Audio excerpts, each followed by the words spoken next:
Bonjour tout le monde, c'est Monsieur 2X. Donc dans cette vidéo, nous allons introduire les concepts de base utilisés en mathématiques financières. Je mettrai le lien vers le document, vers cette activité, dans la description de la vidéo. Allons-y pour cette activité. Donc, suppose, voilà, Monsieur Lecroix désire acheter une maison et cette maison coûte 170 000 euros. Il se rend dans deux banques différentes. Et dans chacune de ces banques, on lui dit, ben voilà, ok, vous pouvez emprunter autant, mais sachez que plus la durée de l'emprunt sera longue, mais plus vous allez devoir payer de suppléments. Donc vous devrez rembourser plus.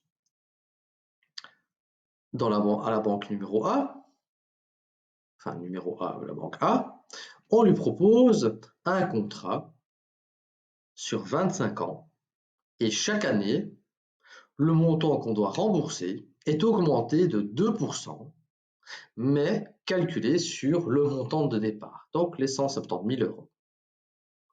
À la banque B, on lui propose aussi un contrat de 25 ans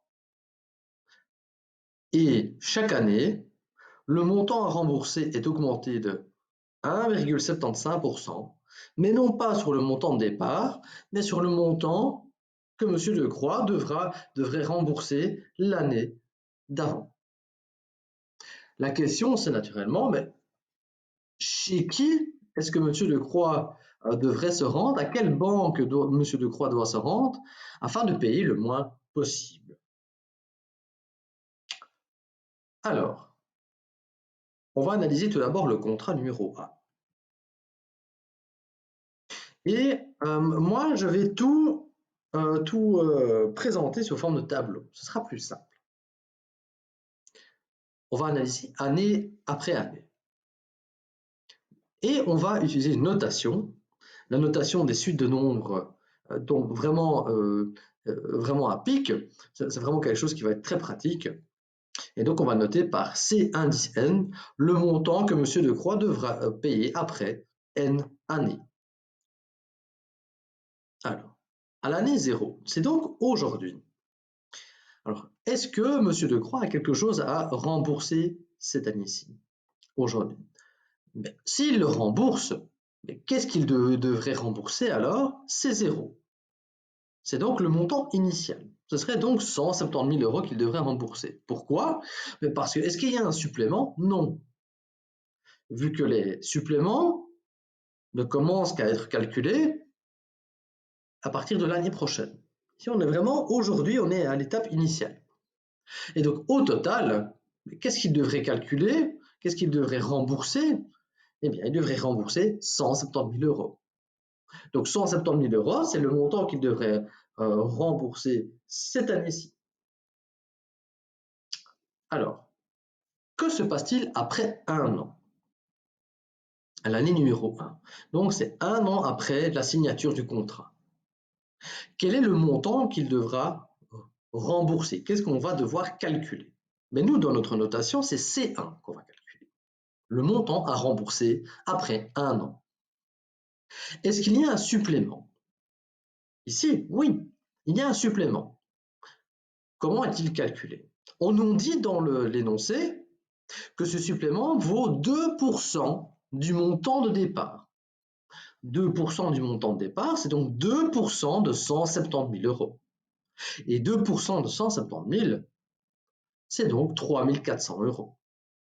Donc, combien va-t-il devoir payer après un an? Il va devoir payer au moins les 170 000 euros, plus ce supplément de 3 400 euros. Et donc, après un an, M. Lecroix devra payer 173 400 euros. Regardons ce qui se passe après 2 ans.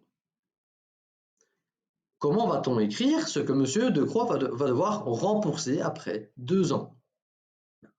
C'est ces deux. Est-ce qu'il y a un supplément? Oui, il y a de nouveau un supplément. Chaque année, le montant augmente.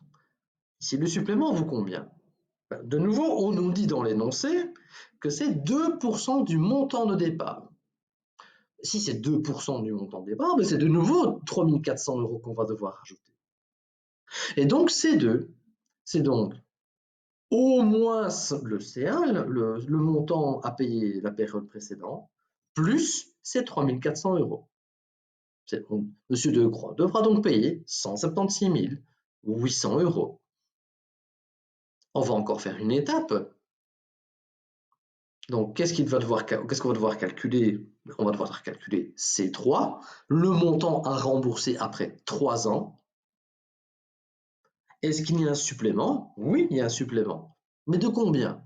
De nouveau, la méthode de calcul du supplément est identique aux autres années. C'est 2% du montant de départ. 2% du montant de départ, c'est donc 3 400 €. Et donc, combien va devoir rembourser Monsieur Decroix après 3 ans? Eh bien, c'est 176 800 € plus 3 400. C'est donc 180 200. Et on peut continuer ainsi de suite. Donc, après un certain nombre d'années, qu'est-ce que je vais devoir rembourser? C'est l'indice N, le montant à rembourser après N années. Est-ce qu'il y a un supplément? Ben oui, cette année-là, le supplément est identique aux autres, c'est 2% du montant initial. Qu'est-ce que M. Decroix va devoir rembourser? C'est donc au moins le montant à rembourser l'année précédente, plus 3 400 €. Donc maintenant, on va stopper un peu et on va analyser de plus près cette suite de nombres ici. Qu'est-ce qu'on observe? Et aussi la façon d'écrire. Regardez bien cette forme-là. Est-ce que ça ne vous rappelle pas quelque chose? Si on analyse de plus près cette suite de nombres, donc 170 000, 173 400, etc., eh bien, on remarque en fait que c'est une suite arithmétique dont le terme initial est 170 000 € et dont la raison est 3 400 €, qui représente donc 2% du montant initial.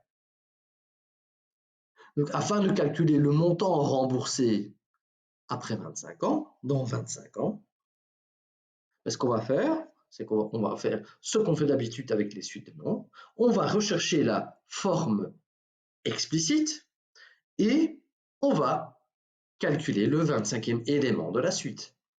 Allons-y.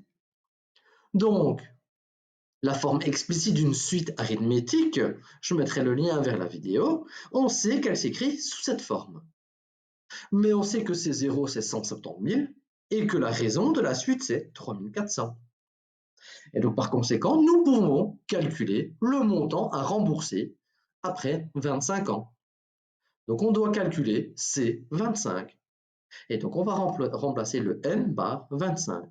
Et si on calcule, on tombe sur 255 000 €. Donc, voilà ce que M. Decroix devra rembourser après 25 années chez la banque A. Donc, on va stopper ici. Je ferai une vidéo consacrée au contrat numéro B. À tout de suite.